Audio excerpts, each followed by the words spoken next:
तो major defence stocks अपने all time high से ऑलमोस्ट आधे हो चुके हैं, मतलब 52 वीक हाई से। फॉर एग्जांपल, जैसे कोचिन शिपयार्ड जिसका ऑल टाइम हाई 2979 है, एंड सीएमपी मतलब करंट मार्केट प्राइस, मतलब जब मैंने ये वीडियो बनाया था तब 2979 है।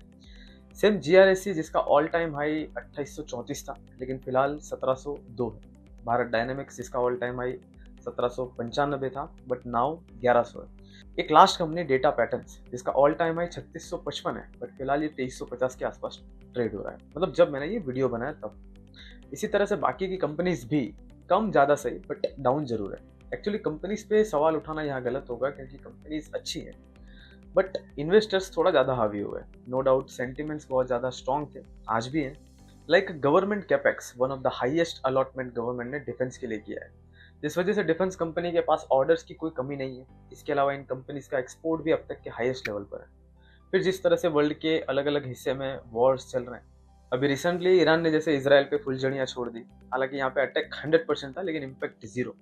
बट ये इवेंट्स इनडायरेक्टली सभी कंट्रीज पर एक प्रेशर क्रिएट करती हैं, वो अपने नेशनल और बॉर्डर सिक्योरिटी को ज़्यादा से ज़्यादा मजबूत करें।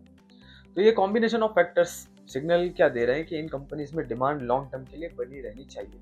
तो जनरली होता यही है कि अपॉर्चुनिटी को ग्रैब करने के लिए इन्वेस्टर्स बहुत ज़्यादा पैसा लगाते हैं। देखते ही देखते जितनी बड़ी तो अपॉर्चुनिटी नहीं होती, उससे बड़ी बेट लग जाती है, और यहीं पे स्टॉक ओवर हाइप्ड बन जाता है, ओवर वैल्यूड बन जाता है। और ये होना ही है, पहले भी होता था, आज भी होता है और आगे भी होता रहेगा।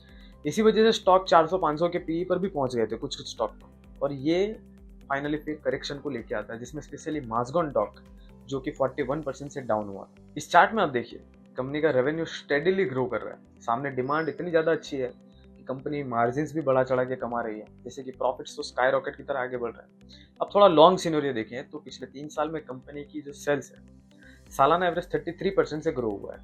It is very good. सामने नेट प्रॉफिट 47% से ग्रो हुआ है। मार्जिन क्योंकि बढ़ रहे हैं, ये नंबर्स बहुत अच्छे हैं।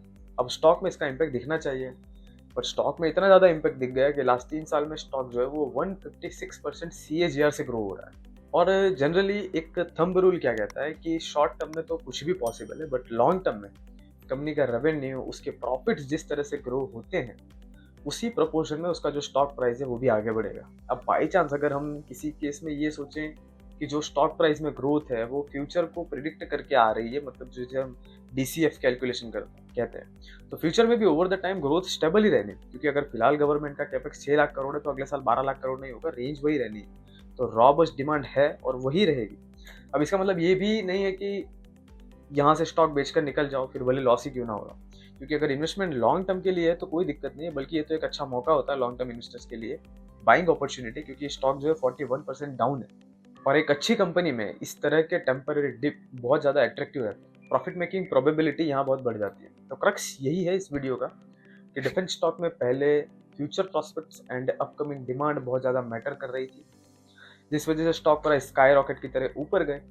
अब वैल्यूएशन बहुत ज़्यादा मैटर कर रहा है। स्टॉक तो अभी भी स्काई रॉकेट है, बस नीचे की तरफ, बाकी कंपनी वही है। तो बाकी अगर वीडियो आपको अच्छी लगी हो तो प्लीज़ इसे लाइक कीजिएगा एंड चैनल को जरूर सब्सक्राइब कीजिएगा।